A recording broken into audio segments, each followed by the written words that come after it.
Welcome to the Banker Lamp. Please enjoy the video. You start by granting the right permissions so the system can show incoming calls. Open Settings, locate Apps and Notifications, then give Overlay and Notification access to your Call Display app. This lets the app draw over other apps and show names.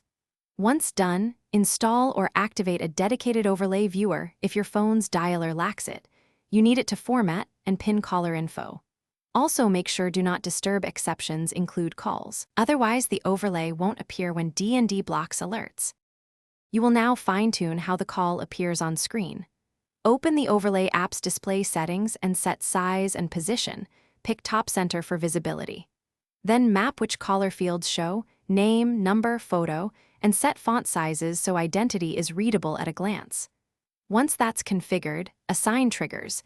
Incoming only, incoming plus missed, or always show during calls. Make sure the app Z order is above other apps, so the overlay won't be hidden by full-screen content. You finish by testing and handling common issues.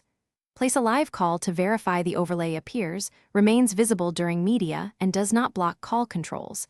If it blocks touches, enable pass-through. Once satisfied, tweak timeout and transparency so it's unobtrusive, and disable battery optimization for the overlay app so the system doesn't kill it. If the overlay fails to show, reopen permissions, toggle overlay access, clear cache, or reinstall the app. These steps resolve most problems quickly. Thanks for watching. If this was helpful, leave a like and consider subscribing. See you next time.